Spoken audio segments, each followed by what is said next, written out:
Ohio State is locked in, Indiana is on deck, and a Buckeye victory feels inevitable.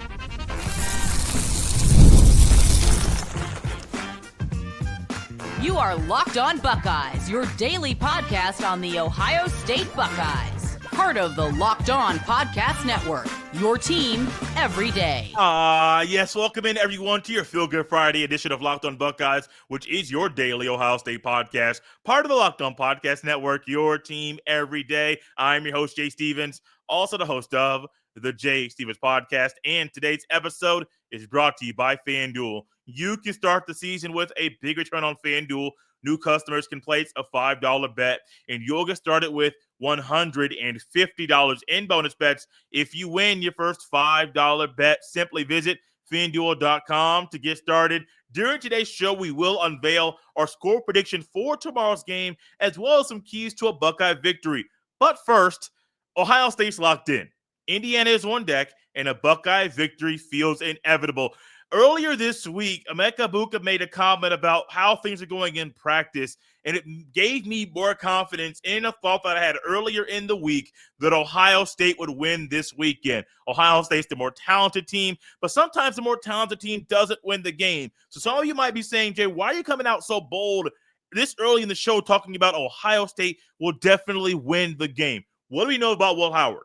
He is a gamer. He is going to do whatever it takes to lead his team to victory. Yes, he's not an undefeated player, but he's definitely learned from his mistakes this year and throughout his previous years playing college football. Ohio State in the backfield. Indiana has a good defense. They're great at stopping the run.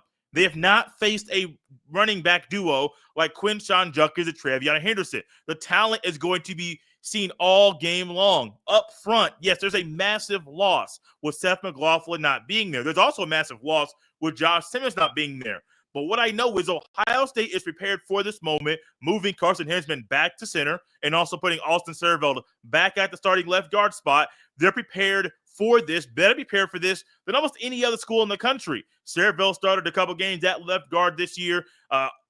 Carson Hinzman has started 12 games at center a year ago. So it's not like they're inexperienced guys going in there that have never played, never started at all at Ohio State. They have both done that. They have also both played pretty well when they've been on the field. I think Carson Hinzman once again is showing it's going to be very hard to take him off the field. Even if all five guys were healthy, I think he is showing that he is good enough to be one of the top 5 offensive linemen that Ohio State has right now. On the outside, I know the Hoosiers secondary has some talent. They haven't seen anything like a Jeremiah Smith, a Emeka, Egbuka, or even a Carnell Tate. So the run game's going to be different. The guys on the outside is going to be different. Even though IU has guys like a CJ West, a Michael Kamara, and a James Carpenter, 3 guys up front that are going to try their best to wreak havoc on the Buckeyes offensive line, I think Ohio State can do certain things to help the new guy at center and the new guy back at the starting left guard spot to help them with the front, the stunts, the twists that Indiana wants to do, as well as some of the blitzes they want to throw at Will Howard to kind of get him off of his spot. Defensively, everybody and their mama here on this show and all around the country have been talking about Curtis Rourke, Elijah Surratt, Omar Cooper Jr. Everybody's talked about them and talked about the back shoulder throw and the things that they do very well. This is a week where I did a show yesterday talking about how Denzel Burke, this is a bounce-back game for him, a bounce-back week. I firmly believe that. The same goes for David Egbuka. He has also had some issues in one-on-one coverage. He had that crazy, insane pick against Penn State a few weeks ago that I still don't know how he caught that ball. Like, I've been seeing football and watching football for a long time. I ain't really never seen a no-look interception. It's rare. I probably have. But, man, it's rare. Homie didn't even turn his head.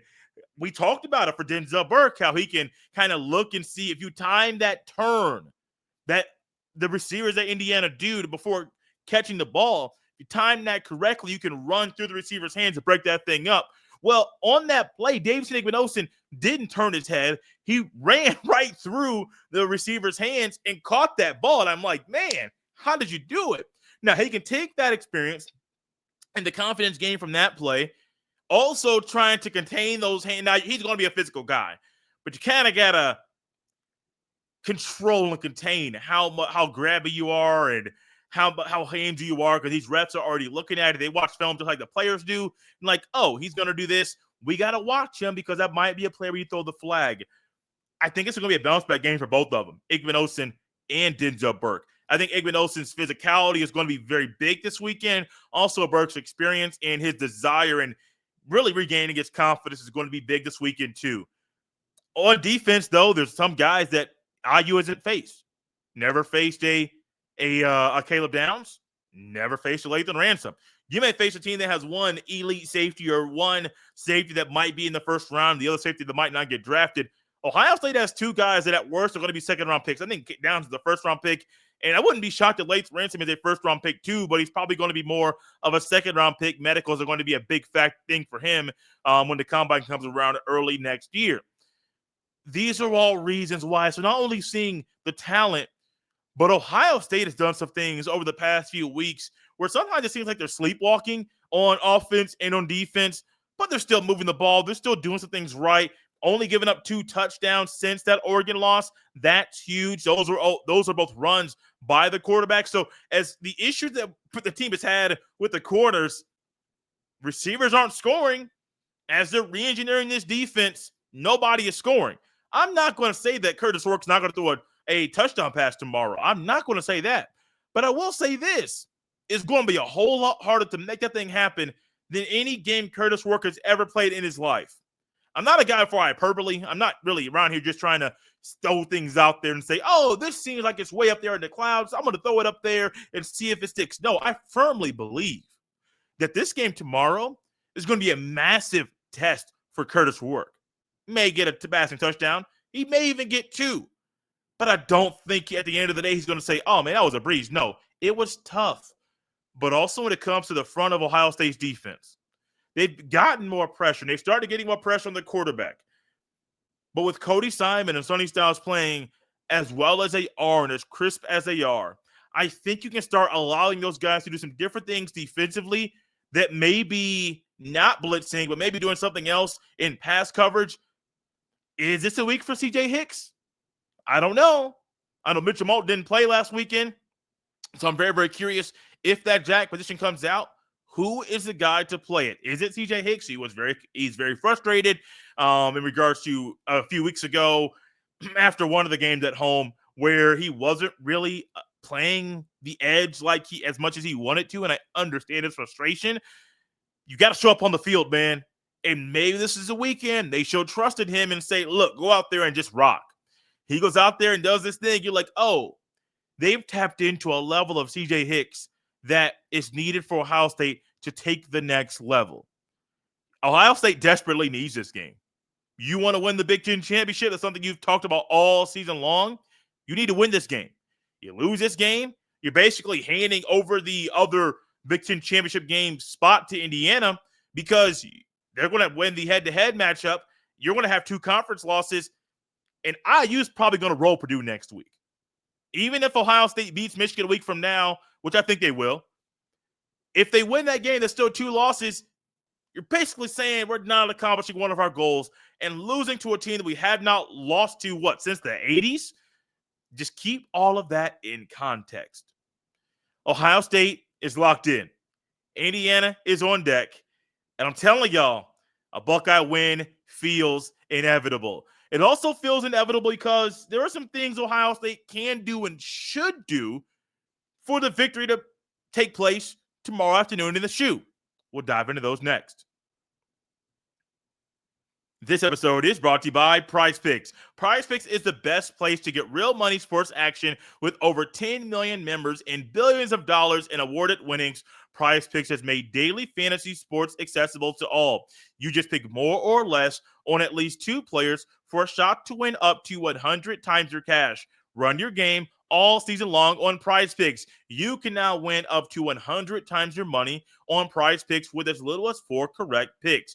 PrizePicks is the best way to get action on sports in over 30 states, including California, Florida, Georgia, and Texas. PrizePicks invented the flex play, which means you can still cash out if your lineup isn't perfect. You can double your money even if one of your picks doesn't hit. Download the app today and use code LOCKEDONCollege to get $50 instantly after you play your first $5 lineup. Once again, download the Prize Picks app today and use code LOCKEDONCollege to get $50 instantly after you play your first $5 lineup. Prize Picks, run your game.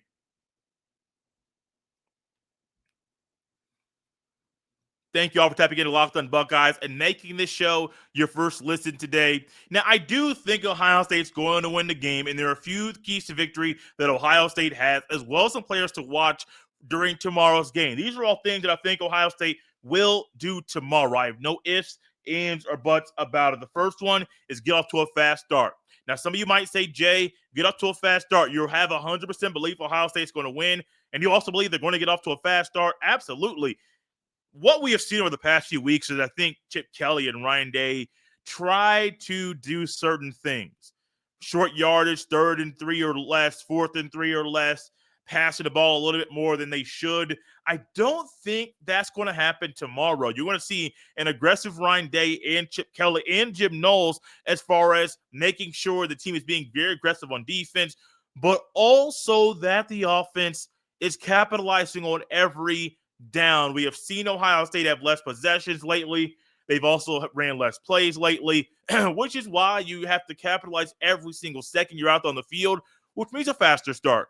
I don't think this is a game where we're going to see pass early in the game off the script. I don't think that.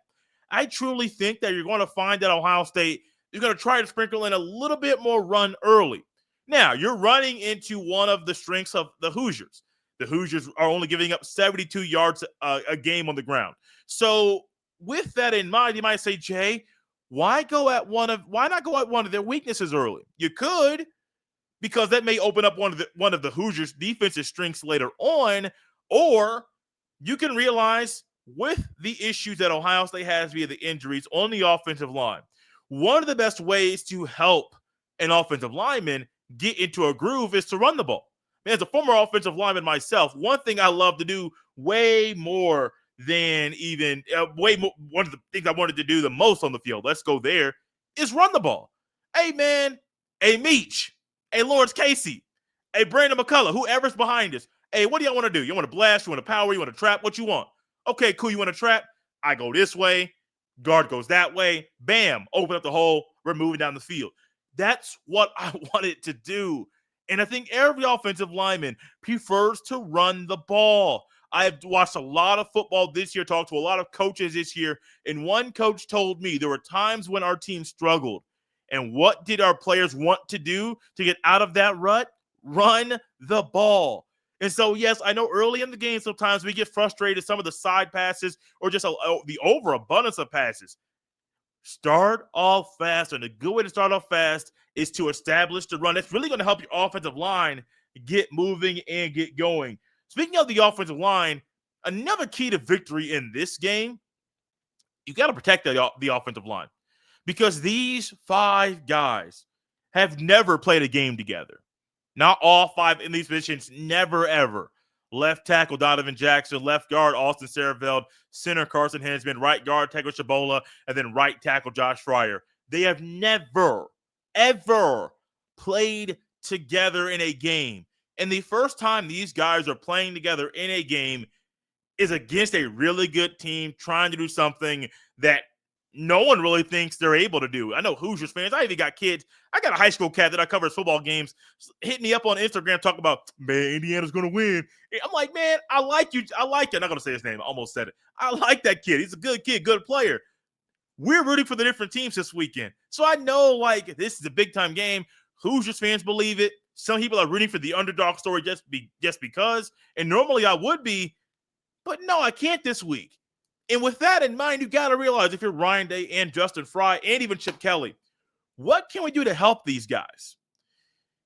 It all starts in the interior, because the Hoosiers are going to try to bring a lot of pressure on the interior, center, guard, center of Ohio State's offensive line. And so one thing, no matter if it's a run play or pass pro, in pass pro, it might not be good to go 5 wide or go 4 wide and a running back who eventually at the snap of the ball goes out for a route. You might need to leave that running back in and not have him go to the edge, but to have him just block in the middle, kind of be the 6th pass blocker, so Will Howard has more time and stays upright to move the ball down the field with his arm. But also, not only that in pass pro, when it comes to 12 personnel, sounds like Will Kazmarek is trending to play tomorrow. G. Scott Jr., maybe. Jelani Thurman, probably. Bennett Christian, probably. I've been saying this for a long time, and we have rarely seen Patrick Gurd play. I think tomorrow's one of those games, not saying go straight old school I formation, but you might need to bring back that Mitch Rossi type of role tomorrow and play it with Patrick Gurd. I don't think Gurd is a Rossi. I don't. Mitch Rossi was phenomenal in the H-back/fullback spot, moving back and forth. He really was a great compliment to the starting tight ends in either, and really mainly Cade Stover, a little bit with Jeremy Rucker, but Jeremy Rucker was playing a lot of the time with Cade Stover there too. I do think you kind of got to use some guys in the run game to be extra lead blockers. May it be a receiver on the outside. You want to get Henderson out in space. Maybe you turn some of those guys, you motion them around to kind of become that lead blocker because you're just trying to do different things to move the ball to help the guys on the offensive line. And I do think that Hinzman and Cervell will be fine. I don't really have I'm very patient with them, but also have a strong belief in them. When Cervell played earlier in the year, he played pretty well on the left side. The right side may have been a little dicey, but he played pretty well on the left side. Hinzman came in against Penn State, and it was like he didn't miss a beat, like he had been playing all year. And I'm thinking, okay, sir, was it Penn State? I think it was the Penn State game, excuse me. Nebraska, there was a struggle. Penn State, he came back in and really saw that he was a worthy guy to play football this year at that spot.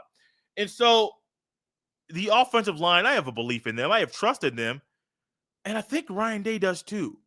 And I think the way that Ryan Day and the players have been talking this week, they have the utmost confidence in the players on the offensive line.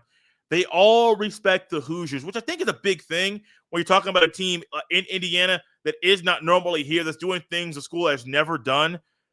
Sometimes it would be easy for Ohio State's players to kind of overlook them, to kind of say, they're a one-hit wonder.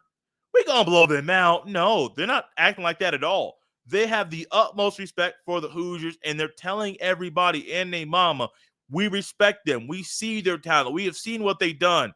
We're also preparing and we're locked in to beat them on Saturday. A good way to do that is to protect and to help the offensive line. I do think that tomorrow some of the issues that we have tweeted out, even had throughout games, won't really happen tomorrow. Another one, really the two more. I got some key. I normally do three. Got four today. Pressure, Rourke.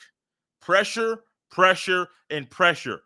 As we know that Egbuka and Burke have had some issues, and even as I have said, maybe it's time to move Jordan Hancock on the outside and bring in Lorenzo Styles, or maybe play Jermaine Matthews Jr. more. Even when you put Matthews Jr. in a little bit, he's had some issues in some one-on-one coverage. I don't know what it is. I think it's more of a confidence thing than an ability thing.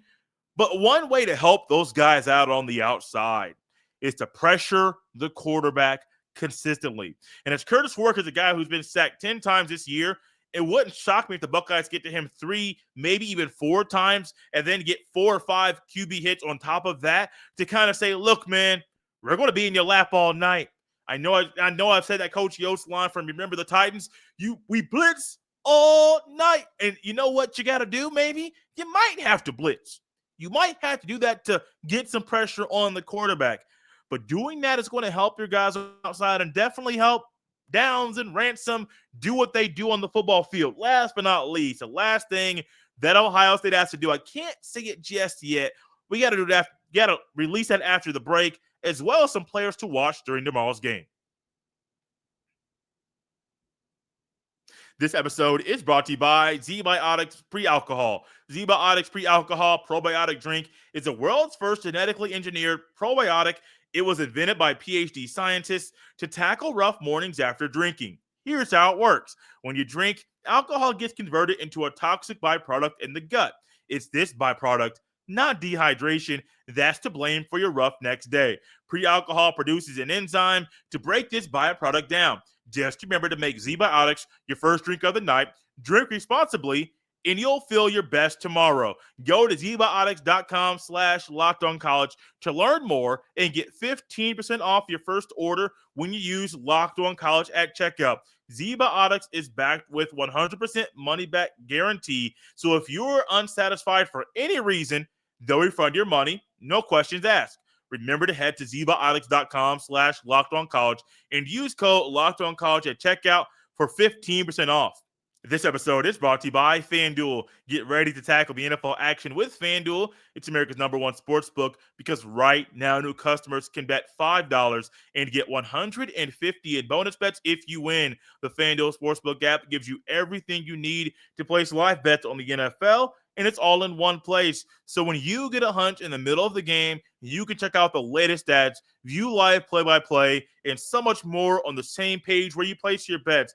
Simply visit FanDuel.com to join today, and you'll get started with $150 in bonus bets if you win your first $5 bet. All the action goes down in two places on the FanDuel Sportsbook app and at FanDuel.com. Never waste a hunch and make every moment more with FanDuel, an official sportsbook partner of the NFL. Thank y'all for tapping into Locked On Buckeyes and making this show your first listen of the day. We went through a few keys to victory, but y'all, there's one left. And this one we have kind of talked about in numerous ways throughout this show. It's about pounding the rock. Seth McLaughlin had a hat that he was selling that we was giving the money back. Proceeds are going to a food pantry there in Ohio. They sold out, got some more. They sold out some more. And what did it say? Run the ball. I'm not going to say what the third word was. You look at the hat. You know what it is. Run the ball. And you know what you have to do tomorrow? Run the ball. We say it all the time. In these big-time matchups, the team that wins the battle of the trenches is going to win. There's no ifs, ands, or buts about it. Urban Meyer says it all the time religiously, and he kind of says it over and over and over and over. And he realizes to win these games, that's what you got to do. You have to win the battle in the trenches. And I firmly believe that Ohio State, even without Seth McLaughlin, has the guys ready to win the battle in the trenches tomorrow. Now, pounding the rock is twofold. It's not twofold. There's a lot of things that go into it. But it starts with the guys up front.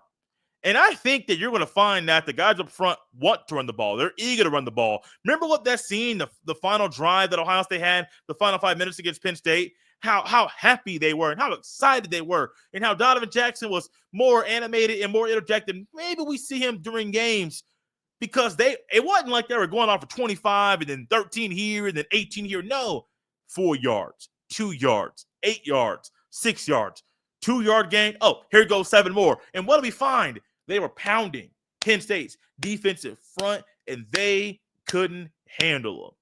And I got a lot of trust in these guys tomorrow. I got a lot of trust in the guys up front. But also got a lot of trust in Quinshon Judkins and Travion Henderson. Those of you that follow me on Twitter at JSteven07, you're going to see me tweet out, Feed Q might be in all caps. You're going to see me tweet out, Feed Trey might be in all caps with some exclamation points. Why? Because they need to do it. To win this game tomorrow, you got to pound the rock. Now, normally when we say pound the rock, it's about the running backs. This is a game tomorrow where I think you need Will Howard to have at least 10 carries. We've been saying for the past few weeks, Jeremiah Smith needs to have 10 targets a game. I think this game tomorrow is a game where Will Howard needs to have 10 carries tomorrow. That's going to really help the secondary. Help the receivers get open and make those windows bigger. But also it's going to help that offensive line, because if the defense isn't just pinpointing and eyeing on the running backs, and they got to account for the quarterback too in the read option plays, that's going to make the game plan for Ohio State flow even better. Now, I got a few guys to watch tomorrow. Some of them I have talked about. Some of them I haven't, honestly. The first one is a couple guys that I kind of just mentioned, Quinshon Judkins and Travion Henderson.